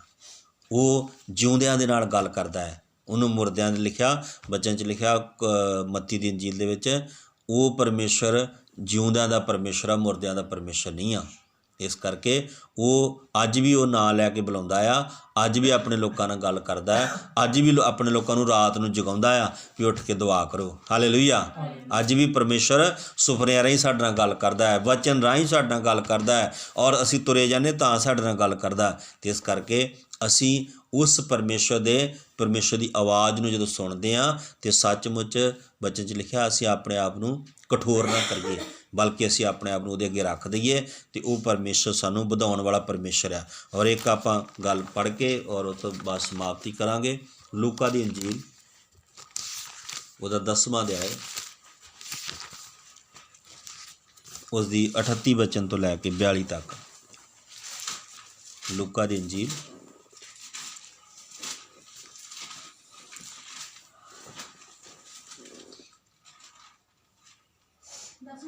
38 ਤੋਂ 38 ਤੋਂ। ਫੇਰ ਜਾਂ ਉਹ ਚਲੇ ਜਾਂਦੇ ਸਨ ਤਾਂ ਉਹ ਇੱਕ ਪਿੰਡ ਜਾ ਵੜਿਆ ਅਤੇ ਮਾਰਤਾ ਨਾਮ ਦੀ ਇੱਕ ਜਨਾਨੀ ਨੇ ਉਹਨੂੰ ਆਪਣੇ ਘਰ ਉਤਾਰਿਆ ਅਤੇ ਮਰੀਅਮ ਕਰਕੇ ਉਹਦੀ ਇੱਕ ਭੈਣ ਸੀ, ਜਿਹੜੀ ਪ੍ਰਭੂ ਦੇ ਚਰਨਾਂ ਕੋਲ ਬੈਠ ਕੇ ਉਹਦਾ ਵਚਨ ਸੁਣਦੀ ਸੀ। ਪਰ ਮਾਰਤਾ ਵੱਡੀ ਟਹਿਲ ਜੋ ਘਬਰਾ ਗਈ ਅਤੇ ਉਹਦੇ ਕੋਲ ਆਣ ਕੇ ਬੋਲੀ, ਪ੍ਰਭੂ ਜੀ, ਤੈਨੂੰ ਕੁਝ ਚਿੰਤਾ ਨਹੀਂ ਜੋ ਮੇਰੀ ਭੈਣ ਨੇ ਤੇ ਮੈਨੂੰ ਟਹਿਲ ਕਰਨ ਲਈ ਇਕੱਲੀ ਹੀ ਛੱਡਿਆ ਹੈ, ਸੋ ਉਹਨੂੰ ਕਹਿ ਕੇ ਮੇਰੀ ਮਦਦ ਕਰੇ। ਪਰ ਪ੍ਰਭੂ ਨੇ ਉਹਨੂੰ ਉੱਤਰ ਦਿੱਤਾ, ਮਾਰਤਾ ਮਾਰਤਾ, ਤੂੰ ਬਹੁਤੀਆਂ ਵਸਤਾਂ ਦੀ ਚਿੰਤਾ ਕਰਦੀ ਅਤੇ ਘਬਰਾਉਂਦੀ ਹੈ, ਪਰ ਇੱਕ ਗੱਲ ਦੀ ਲੋੜ ਹੈ। ਮਰੀਅਮ ਨੇ ਤਾਂ ਉਹ ਚੰਗਾ ਹਿੱਸਾ ਪਸੰਦ ਕੀਤਾ ਹੈ ਜੋ ਉਸ ਤੋਂ ਖੋਇਆ ਨਾ ਜਾਵੇਗਾ। ਹਾਂ, ਇੱਥੇ ਅਸੀਂ ਪੜ੍ਹਦੇ ਹਾਂ ਕਿ ਸਾਨੂੰ ਕੀ ਆ, ਪ੍ਰਭੂ ਦੇ ਹੁਕਮਾਂ ਦੇ ਅਨੁਸਾਰ ਪਰਮੇਸ਼ਵਰ ਦੇ ਸੰਗਤੀ ਵਿੱਚ ਪਰਮੇਸ਼ਵਰ ਦੇ ਨਾਲ ਸਾਨੂੰ ਜੁੜਨ ਦੀ ਜ਼ਰੂਰਤ ਆ। ਪਰਮੇਸ਼ਵਰ ਦੇ ਨਾਲ ਸਾਡਾ ਰਿਸ਼ਤਾ ਹੋਰ ਗਹਿਰਾ ਸਾਨੂੰ ਕਰਨ ਦੀ ਜ਼ਰੂਰਤ ਆ। ਅਤੇ ਇੱਥੇ ਲਿਖਿਆ, ਜਦੋਂ ਆਪਾਂ ਪੜ੍ਹਦੇ ਹਾਂ ਕਿ ਲਿਖਿਆ, ਉਹ ਇੱਕ ਪਿੰਡ ਵਿੱਚ ਆਏ ਅਤੇ ਮਾਰਥਾ ਨਾਂ ਦੀ ਇੱਕ ਜਨਾਨੀ ਨੇ ਉਹਨਾਂ ਨੂੰ ਆਪਣੇ ਘਰ 'ਚ ਉਤਾਰਿਆ। ਅਤੇ ਲਿਖਿਆ ਉਹ ਕੀ ਆ, ਉਹਦੀ ਇੱਕ ਭੈਣ ਸੀ ਮਰੀਅਮ। ਅਤੇ ਲਿਖਿਆ ਮਰੀਅਮ ਜਿਹੜੀ ਸੀਗੀ ਉਹ ਪ੍ਰਭੂ ਦੇ ਚਰਨਾਂ ਵਿੱਚ ਬੈਠ ਕੇ ਅਤੇ ਯਿਸੂ ਮਸੀਹ ਦੇ ਕੋਲੋਂ ਵਚਨ ਸੁਣ ਰਹੀ ਸੀ। ਅਤੇ ਮਾਰਥਾ ਜਿਹੜੀ ਸੀ, ਮਾਰਥਾ ਨੂੰ ਘਰ ਬੁਲਾਇਆ ਸੀਗਾ ਅਤੇ ਮਾਰਥਾ ਨੇ ਉਹਨੂੰ ਘਰ ਬੁਲਾਇਆ ਅਤੇ ਕਹਿੰਦੇ ਉਹਨੂੰ ਸੇਵਾ ਵੀ ਕਰਨੀ ਚਾਹੀਦੀ ਹੈ ਨਾ। ਯਿਸੂ ਮਸੀਹ ਨੂੰ ਘਰ ਬੁਲਾਇਆ ਅਤੇ ਸੇਵਾ ਵੀ ਕਰਨੀ ਚਾਹੀਦੀ ਆ। ਅਤੇ ਪਰ ਉਹਦੇ ਕੋਲ ਵਚਨ ਸੁਣਨ ਨੂੰ ਟਾਈਮ ਨਹੀਂ ਸੀ, ਯਿਸੂ ਮਸੀਹ ਦੀਆਂ ਗੱਲਾਂ ਸੁਣਨ ਨੂੰ ਟਾਈਮ ਨਹੀਂ ਸੀ। ਉਹ ਜਿਉਂ ਲੱਗੀ ਹੈ ਨਾ ਕੰਮ ਕਰਨ ਅਤੇ ਕੰਮ ਕਰਦੀ ਘਬਰਾ ਗਈ ਮੁੜ ਕੇ ਰਸੋਈ ਵਿੱਚ। ਅਤੇ ਫਿਰ ਕਹਿੰਦੀ, ਪ੍ਰਭੂ ਜੀ, ਤੈਨੂੰ ਕੋਈ ਚਿੰਤਾ ਨਹੀਂ ਕਿ ਮੇਰੀ ਭੈਣ ਨੇ ਮੈਨੂੰ ਇਕੱਲੀ ਛੱਡ ਦਿੱਤਾ ਹੈ ਨਾ ਉਹ ਕੰਮ ਕਰਨ ਵਾਸਤੇ। ਅਤੇ ਜੇ ਯਿਸੂ ਮਸੀਹ ਅੱਜ ਦੇ ਸੇਵਕਾਂ ਵਰਗੇ ਜਾਂ ਪਾਸਟਰਾਂ ਵਰਗੇ ਹੁੰਦੇ ਤਾਂ ਉਹਨੂੰ ਕਹਿਣਾ ਹੈਗਾ, ਜਾ ਭੈਣ ਤੂੰ ਕੰਮ ਕਰਾ, ਜਾ ਕੇ ਤੂੰ ਇੱਥੇ ਬੈਠੀ ਕੀ ਕਰਦੀ ਹੈ ਨਾ, ਜਾ ਕੇ ਤੂੰ ਹੈਲਪ ਕਰਾ ਉਹਦੇ ਨਾਲ। ਪਰ ਯਿਸੂ ਮਸੀਹ ਕਹਿੰਦੇ, ਨਹੀਂ ਮਾਰਥਾ, ਤੂੰ ਬਹੁਤੀਆਂ ਗੱਲਾਂ ਦੀ ਚਿੰਤਾ ਕਰਦੀ ਅਤੇ ਘਬਰਾਉਣੀ ਆ। ਪਰ ਮਰੀਅਮ ਨੇ ਉਹ ਹਿੱਸਾ ਪਸੰਦ ਕੀਤਾ ਜਿਹੜਾ ਇਹਦੇ ਕੋਲ ਖੋ ਨਹੀਂ ਸਕਦਾ। ਇਹਦਾ ਮਤਲਬ ਸਾਡੀ ਸੇਵਾ ਤੋਂ ਵੱਧ ਕੇ ਪਰਮੇਸ਼ਵਰ ਦੇ ਵਚਨ ਨੂੰ ਸੁਣਨ ਲਈ ਨੇੜੇ ਬਹਿਣਾ ਚੰਗਾ। ਜਦੋਂ ਪ੍ਰਭੂ ਦੇ ਦਾਸ ਸਾਡੇ ਘਰ ਵਿੱਚ ਆਉਂਦੇ ਆ, ਸਾਰੀਆਂ ਗੱਲਾਂ ਛੱਡ ਕੇ ਪ੍ਰਭੂ ਦੇ ਵਚਨ ਨੂੰ ਸੁਣਨਾ ਸਾਨੂੰ ਬਹਿਣਾ ਜ਼ਰੂਰੀ ਹੈ ਸਾਡੇ ਵਾਸਤੇ, ਤਾਂ ਕਿ ਅਸੀਂ ਪਰਮੇਸ਼ਵਰ ਦੇ ਇੱਥੋਂ ਨਜ਼ਰ ਆਉਂਦਾ ਹੈ ਕਿ ਅਸੀਂ ਪਰਮੇਸ਼ਵਰ ਦੇ ਵਚਨ ਨਾਲ ਕਿੰਨਾ ਪਿਆਰ ਕਰਦੇ ਹਾਂ, ਪਰਮੇਸ਼ਵਰ ਦੇ ਹੁਕਮਾਂ ਨੂੰ ਕਿੰਨਾ ਕੁ ਮੰਨਦੇ ਹਾਂ। ਅਤੇ ਇਹ ਹੀ ਆ ਸਭ ਤੋਂ ਵੱਡੀ ਗੱਲ। ਅਤੇ ਅੱਜ ਤਾਂ ਸੇਵਕ ਆਪ ਕਹਿੰਦੇ ਚੱਲ ਕੋਈ ਨਹੀਂ ਕੰਮ ਕਰ ਲਓ ਹੈ ਨਾ, ਪਰ ਨਹੀਂ, ਗਲਤ ਆ ਇਹ, ਬਾਣੀ ਦੇ ਮੁਤਾਬਕ ਤਾਂ ਗਲਤ ਆ। ਅਤੇ ਯਿਸੂ ਮਸੀਹ ਕਹਿ ਸਕਦੇ ਸੀਗੇ ਨਾ ਉਹਨੂੰ, ਮਰੀਅਮ ਨੂੰ, ਵੀ ਜਾ ਕੇ ਭੈਣ ਤੂੰ ਇੱਥੇ ਕਰਦੀ ਆ, ਜਾਂ ਕੰਮ ਕਰਾ ਜਾ ਕੇ। ਪਰ ਨਹੀਂ, ਯਿਸੂ ਮਸੀਹ ਨੇ ਉਹਨੂੰ ਨਹੀਂ ਕਿਹਾ, ਯਿਸੂ ਮਸੀਹ ਨੇ ਮਾਰਥਾ ਨੂੰ ਕਿਹਾ। ਕਹਿੰਦਾ, ਮਾਰਥਾ, ਤੂੰ ਬਹੁਤੀਆਂ ਗੱਲਾਂ ਦੀ ਚਿੰਤਾ ਕਰਦੀ ਅਤੇ ਘਬਰਾਉਣੀ ਆ।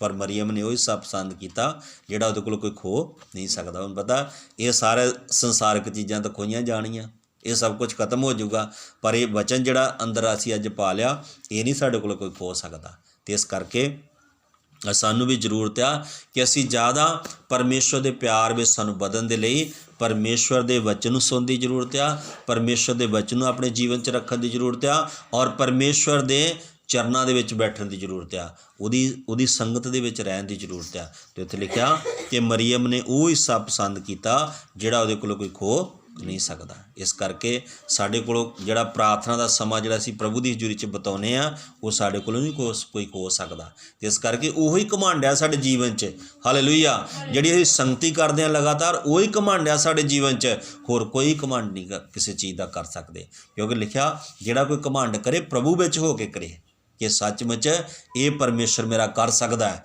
ਕਿਉਂਕਿ ਦੇਖੋ, ਜਦੋਂ ਆਪਾਂ ਕਰਾਂਗੇ ਤਾਂ ਫਿਰ ਆਪਾਂ ਘਮੰਡ ਵੀ ਕਰ ਸਕਦੇ, ਕਿਤੇ ਪ੍ਰਭੂ 'ਤੇ ਕਰ ਸਕਦੇ ਹਾਂ, ਹੈ ਨਾ। ਦੁਨੀਆ ਚੀਜ਼ਾਂ ਜਿਹੜੇ ਮੰਨ ਲਓ ਕਿਸੇ ਬੰਦੇ ਕੋਲ ਬੋਰੀ ਪੈਸਿਆਂ ਦੀ ਹੋਵੇ ਅਤੇ ਹੈ ਨਾ, ਉਹ ਲੈ ਕੇ ਚੱਲ ਜੇ ਉੱਥੇ ਏਅਰਪੋਰਟ ਚੱਲ ਜੇ, ਮੈਨੂੰ ਅਮਰੀਕਾ ਭੇਜ ਦਿਓ, ਅਤੇ ਭੇਜ ਦੇਣਗੇ ਉਹ ਕਹਿਣਗੇ ਪਾਸਪੋਰਟ ਲੈ ਕੇ ਆ ਭਾਈ, ਜਿਹਦੇ ਨਾਲ ਜਾਣਾ ਹੈ ਨਾ, ਪੈਸੇ ਦੀ ਇੰਨੇ ਲੱਗਣੇ, ਪੈਸੇ ਥੋੜ੍ਹੇ ਲੱਗਣੇ ਆ, ਪਰ ਪਾਸਪੋਰਟ ਚਾਹੀਦਾ, ਵੀਜ਼ਾ ਚਾਹੀਦਾ ਉਹਦੇ 'ਤੇ। ਅਤੇ ਇਸ ਕਰਕੇ ਆਪਾਂ ਕੀ ਹੈ ਕਿ ਪਰਮੇਸ਼ਵਰ ਦੇ ਵਿੱਚ ਵੱਧਦੇ ਜਾਂਦੇ ਆ, ਜਦੋਂ ਪ੍ਰਭੂ ਨਾਲ ਜੁੜੇ ਰਹਿੰਦੇ ਆ, ਜਦੋਂ ਉਹਦੇ ਚਰਨਾਂ ਵਿੱਚ ਬਹਿੰਦੇ ਆ, ਪ੍ਰਾਰਥਨਾ ਕਰਦੇ ਆ, ਉਹਦੇ ਹੁਕਮ ਨੂੰ ਮੰਨਦੇ ਆ, ਉਹਦੇ ਸ਼ਬਦ ਨੂੰ ਚੇਤੇ ਰੱਖਦੇ ਆ, ਆਪਣੇ ਬੱਚਿਆਂ ਨੂੰ ਨਾਲ ਲੈ ਕੇ ਚੱਲਦੇ ਆ, ਆਪਣੇ ਪਰਿਵਾਰ ਨੂੰ ਨਾਲ ਲੈ ਕੇ ਚੱਲਦੇ ਆ, ਅਤੇ ਫਿਰ ਸਾਨੂੰ ਇੱਕ ਘਮੰਡ ਹੁੰਦਾ ਸਾਡੇ ਜੀਵਨ 'ਚ, ਪ੍ਰਭੂ ਵੱਲੋਂ ਹੁੰਦਾ ਵੀ ਸਾਡੀ ਕੋਈ ਚੀਜ਼ ਨਹੀਂ ਸਾਨੂੰ ਬਚਾ ਸਕਦੀ, ਸਾਨੂੰ ਪ੍ਰਭੂ ਦਾ ਵਚਨ ਸਾਨੂੰ ਬਚਾਊਗਾ। ਇੱਕ ਮੈਂ ਛੋਟੀ ਜਿਹੀ ਗਵਾਹੀ ਤੁਹਾਨੂੰ ਦੱਸਣਾ ਚਾਹੁੰਦਾ ਕਿ ਪਿਛਲੇ ਕੁਝ ਸਾਲਾਂ ਦੀ ਗਵਾਹੀ ਆ, ਪਿਛਲੇ ਸਾਲਾਂ ਦੀ ਜਲੰਧਰ ਸਾਈਡ ਦੀ। ਅਤੇ ਉਹ ਇੱਕ ਝਗੜਾ, ਬਹੁਤ ਵੱਡਾ ਝਗੜਾ ਹੁੰਦਾ ਸੀਗਾ, ਪੈਲੀ ਦਾ ਝਗੜਾ ਚੱਲਦਾ ਪਿਆ ਸੀਗਾ, ਅਤੇ ਪੈਲੀ ਦਾ ਝਗੜਾ ਚੱਲਦਾ ਪਿਆ ਸੀ। ਝਗੜਾ ਕਿਹਨਾਂ ਨਾਲ ਸੀ? ਉਹ ਜਿਹੜੇ ਬੰਦੇ ਸੀਗੇ ਉਹ ਵਿਚਾਰੇ ਮਹਾਤੜੀ ਸੀ, ਪਰ ਉਹਨਾਂ ਦੀ ਪੈਲੀ ਉਹਨਾਂ ਦੀ ਸੀਗੀ, ਅਤੇ ਕੋਈ ਜ਼ਬਰਦਸਤੀ ਸਾਂਭੀ ਬੈਠਾ ਸੀਗਾ, ਤਾਂ ਉਹ ਬੰਦਾ ਜੱਜ ਦੇ ਬਰਾਬਰ ਸੀਗਾ, ਜਿਹੜਾ ਸਾਂਭ ਕੇ ਬੈਠਾ ਹੈ। ਪਰ ਉਹਨਾਂ ਨੇ ਹੈ ਨਾ ਪ੍ਰਭੂ ਦੇ ਘਰ ਵਿੱਚ ਆਏ ਅਤੇ ਪ੍ਰਾਰਥਨਾ ਕੀਤੀ, ਰੋ ਪਏ ਉੱਥੇ, ਅਤੇ ਉਹ ਕਹਿੰਦੇ ਪ੍ਰਭੂ ਅਸੀਂ ਨਹੀਂ ਕਰ ਸਕਦੇ, ਮੱਥਾ ਨਹੀਂ ਲਾ ਸਕਦੇ ਅਸੀਂ। ਅਤੇ ਪਰ ਉਹਨਾਂ ਨੇ ਜਦੋਂ ਪ੍ਰਭੂ ਦਾ ਵਚਨ ਸੁਣਿਆ ਨਾ, ਪ੍ਰਭੂ ਦੇ ਦਾਸ ਨੇ ਕਿਹਾ ਅਗਰ ਤੁਸੀਂ ਪ੍ਰਭੂ ਦੇ ਹੱਥ ਵਿੱਚ ਆਪਣੇ ਆਪ ਨੂੰ ਦਿਓ, ਪ੍ਰਭੂ ਦੇ ਨਾਲ ਰਿਸ਼ਤਾ ਸਹੀ ਕਰ ਲਓ, ਅਤੇ ਪਰਮੇਸ਼ਵਰ ਤਾਂ ਵੱਡੇ ਵੱਡੇ ਕੰਮ ਕਰ ਦਿੰਦਾ। ਅਤੇ ਉਹਨਾਂ ਨੇ ਕਿਹਾ ਜਦੋਂ ਤੁਹਾਡੀ ਪੈਲੀ ਕਿੱਥੋਂ ਖੋਈ ਗਈ ਸੀ? ਉਹ ਕਹਿੰਦੇ ਪੈਲੀ ਸਾਡੀ ਖੋਈ ਗਈ ਸੀ ਜਦੋਂ ਕਣਕ ਪੱਕੀ ਹੋਈ ਸੀਗੀ, ਸਾਡੀ ਪੱਕੀ ਕਣਕ ਵੱਢੀ ਸੀ। ਕਹਿੰਦੇ ਤੁਸੀਂ ਵੀ ਪ੍ਰਭੂ ਨੂੰ ਕਹਿ ਦਿਓ ਕਿ ਪ੍ਰਭੂ ਅਸੀਂ ਵੀ ਕਣਕ ਵੱਢਣੀ ਜਾਂ ਝੋਨਾ ਵੱਢਣਾ, ਅਤੇ ਪਰਮੇਸ਼ਵਰ ਵਢਾ ਦੇਊਗਾ ਤੁਹਾਨੂੰ। ਅਤੇ ਸੱਚਮੁੱਚ ਇੱਦਾਂ ਹੀ ਹੋਇਆ। ਕਈ ਸਾਲ ਬੀਤ ਗਏ, ਕਈ ਵਾਰ ਉਹਨਾਂ ਨੇ ਅਪੀਲ ਕੀਤੀ, ਉਹਨਾਂ ਦੀ ਰੱਦ ਹੋ ਜਾਂਦੀ ਸੀ, ਪਰ ਉਹ ਹਟੇ ਨਹੀਂ, ਉਹ ਸੰਗਤੀ 'ਚ ਲੱਗੇ ਰਹੇ, ਪ੍ਰਾਰਥਨਾ 'ਚ ਲੱਗੇ ਰਹੇ, ਉਹ ਪਾਉਂਦੇ ਰਹੇ। ਪਰ ਇੱਕ ਦਿਨ ਸਮਾਂ ਆ ਗਿਆ, ਉਹਨਾਂ ਨੇ ਫਿਰ ਝੋਨਾ ਵੱਢਿਆ।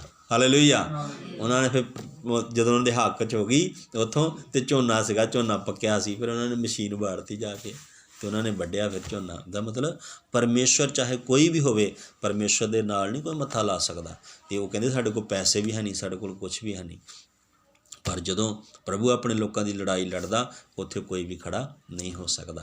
ਅਤੇ ਉਹ ਬੰਦਾ ਨਹੀਂ ਛੱਡਣ ਨੂੰ ਤਿਆਰ ਨਹੀਂ ਸੀਗਾ, ਉਹ ਬੰਦਾ ਇਹ ਚਾਹੁੰਦਾ ਸੀਗਾ ਵੀ ਮੇਰੀ ਬੇਇੱਜ਼ਤੀ ਹੋਣੀ ਆ।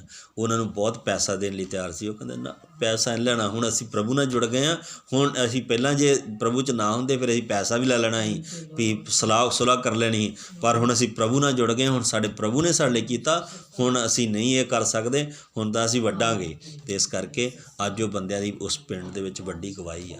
ਪਰ ਕੀ ਸੀਗਾ, ਉਹਨਾਂ ਦੇ ਘਰ 'ਚ ਸੰਗਤੀ ਲਗਾਤਾਰ ਹੁੰਦੀ ਸੀ, ਉਹ ਚਰਚ ਨਹੀਂ ਛੱਡਦੇ, ਅੱਜ ਵੀ ਨਹੀਂ ਛੱਡਦੇ, ਪ੍ਰਾਰਥਨਾ ਬਹੁਤ ਕਰਦੇ ਸੀਗੇ। ਅਤੇ ਇਸ ਕਰਕੇ ਪਰਮੇਸ਼ਵਰ ਨੇ ਉਹਨਾਂ ਨੂੰ ਉਸ ਆਪਣੇ ਨਗਰ ਦੇ ਵਿੱਚ ਪਰਮੇਸ਼ਵਰ ਨੇ ਆਪਣੇ ਨਾਮ ਨੂੰ ਉਹਨਾਂ ਦੇ ਵਿੱਚ ਉੱਚਾ ਕੀਤਾ। ਅਤੇ ਉਹਨਾਂ ਨੇ ਕਿਉਂਕਿ ਵਿਸ਼ਵਾਸ ਕੀਤਾ ਕਿ ਅਸੀਂ ਹੁਣ ਜਿਹੜੇ ਪਰਮੇਸ਼ਵਰ ਕੋਲ ਆਏ, ਉਹ ਜਿਉਂਦਾ ਪਰਮੇਸ਼ਵਰ ਆ, ਉਹ ਸਭ ਕੁਝ ਕਰ ਸਕਦਾ। ਅਤੇ ਇਸ ਕਰਕੇ ਸਾਡਾ ਪੈਸਾ ਨਹੀਂ ਸਾਡੇ ਲਈ ਕੁਛ ਕਰ ਸਕਦਾ, ਸਾਡੀ ਤੰਦਰੁਸਤੀ ਵੀ ਨਹੀਂ ਸਾਡੇ ਲਈ ਕੁਛ ਕਰ ਸਕਦੀ, ਲੇਕਿਨ ਸਾਡਾ ਪਰਮੇਸ਼ਵਰ ਜਿਹੜਾ ਹੈਗਾ ਆ, ਉਹ ਸਾਡੇ ਲਈ ਸਭ ਕੁਛ ਕਰ ਸਕਦਾ ਹੈ, ਅਤੇ ਉਹ ਜਿਉਂਦਾ ਪਰਮੇਸ਼ਵਰ ਹੈ। ਅਤੇ ਇਸ ਕਰਕੇ ਅਸੀਂ ਉਹਦੇ ਵਚਨ ਨੂੰ ਮੰਨੀਏ, ਅਸੀਂ ਉਹਦੀ ਆਗਿਆਕਾਰੀ ਕਰੀਏ, ਉਹਦੀ ਆਗਿਆ ਵਿੱਚ ਰਹੀਏ, ਅਤੇ ਉਹਨੂੰ ਕਦੇ ਨਾ ਭੁੱਲੀਏ, ਅਤੇ ਬਲਕਿ ਅਸੀਂ ਹਮੇਸ਼ਾ ਉਹਦੇ ਆਗਿਆਕਾਰ ਬਣ ਕੇ ਚੱਲੀਏ। ਪਰਮੇਸ਼ਵਰ ਸਾਨੂੰ ਵਧਾਉਣ ਵਾਲਾ ਹੈ। ਆਈਏ ਅਸੀਂ ਆਪਣੀਆਂ ਅੱਖਾਂ ਬੰਦ ਕਰੀਏ ਔਰ ਪ੍ਰਾਰਥਨਾ ਕਰੀਏ, ਆਪਣੇ ਜੀਵਨਾਂ ਨੂੰ ਪ੍ਰਭੂ ਦੇ ਹੱਥਾਂ ਵਿੱਚ ਸਮਰਪਣ ਕਰੀਏ। ਜੋ ਪ੍ਰਭੂ ਦੇ ਅਸੀਂ ਪਿਛਲੇ ਦਿਨਾਂ ਦੇ ਵਿੱਚ, ਪਿਛਲੇ ਸਮੇਂ ਦੇ ਵਿੱਚ ਅਗਰ ਪ੍ਰਭੂ ਦੇ ਵਚਨ ਨੂੰ ਪੂਰਾ ਨਹੀਂ ਕੀਤਾ ਹੈ, ਪ੍ਰਭੂ ਦੀਆਂ ਆਗਿਆਵਾਂ ਨੂੰ ਨਹੀਂ ਮੰਨਿਆ ਹੈ, ਅਤੇ ਅਸੀਂ ਪ੍ਰਭੂ ਦੇ ਹੱਥਾਂ ਦੇ ਵਿੱਚ ਆਪਣੇ ਜੀਵਨ ਨੂੰ ਸਮਰਪਣ ਕਰੀਏ ਔਰ ਮਾਫੀ ਮੰਗੀਏ ਔਰ ਸਮਰਪਣ ਕਰੀਏ ਕਿ ਪ੍ਰਭੂ ਸੱਚਮੁੱਚ ਇਸ ਸਾਲ ਦੇ ਵਿੱਚ ਲਾਸਟ ਵਿੱਚ ਪ੍ਰਭੂ ਜੀ ਮੈਂ ਸਮਰਪਣ ਕਰਦੀ ਹਾਂ ਪ੍ਰਭੂ ਜੀ, ਤਾਂ ਕਿ ਇਹਨਾਂ ਦਿਨਾਂ ਦੇ ਵਿੱਚ ਮੈਂ ਹੋਰ ਵੀ ਜ਼ਿਆਦਾ ਤੇਰੇ ਪਿਆਰ ਵਿੱਚ ਵਧਾਂ ਔਰ ਤੇਰੀ ਮਹਿਮਾ ਨੂੰ ਦੇਖਾਂ। ਲੋਕ ਮੇਰੇ ਜੀਵਨ ਦੇ ਵਿੱਚ ਤੇਰੀ ਮਹਿਮਾ ਨੂੰ ਦੇਖ ਸਕਣ, ਅੰਦਰਾਂ ਵਿੱਚ ਮੇਰਾ ਨਗਰ ਦੇਖ ਸਕੇ, ਮੇਰੇ ਰਿਸ਼ਤੇਦਾਰ ਦੇਖ ਸਕਣ, ਮੇਰੇ ਭੈਣ ਭਰਾ ਦੇਖ ਸਕਣ। ਪ੍ਰਭੂ ਜੀ ਤੁਸੀਂ ਦਇਆ ਕਰੋ। ਹਾਲੇਲੂਇਆ। ਪ੍ਰਭੂ ਜੀ ਅਸੀਂ ਆਪਣੇ ਜੀਵਨਾਂ ਨੂੰ ਸਮਰਪਣ ਕਰਦੇ, ਤੇਰੇ ਬੱਚਿਆਂ ਨੂੰ ਪ੍ਰਭੂ ਤੇਰੇ ਹੱਥਾਂ ਵਿੱਚ ਸਮਰਪਣ ਕਰਦਾ। ਦਇਆ ਔਰ ਕਿਰਪਾ ਕਰੋ, ਸਭ ਦੀਆਂ ਕਮੀਆਂ ਕਮਜ਼ੋਰੀਆਂ ਨੂੰ ਦੂਰ ਕਰੋ ਔਰ ਲਗਾਤਾਰ ਪ੍ਰਭੂ ਤੇਰੀ ਸੰਗਤੀ ਵਿੱਚ, ਪ੍ਰਾਰਥਨਾ ਵਿੱਚ ਵਧਣ ਲਈ ਤੁਸੀਂ ਆਪਣੇ ਬੱਚਿਆਂ ਦੀ ਮਦਦ ਕਰੋ। ਸਭ ਰੁਕਾਵਟਾਂ ਔਰ ਬੰਧਨ ਯੀਸ਼ੂ ਮਸੀਹ ਦੇ ਨਾਮ ਦੇ ਵਿੱਚ ਟੁੱਟ ਜਾਣ। ਤੁਹਾਡੀ ਕਿਰਪਾ ਔਰ ਦਇਆ ਪ੍ਰਭੂ ਬਣੀ ਰਹੇ। ਸਹਾਇਤਾ ਕਰੋ, ਇੱਕ ਇੱਕ ਤੇ ਦਇਆ ਕਰੋ।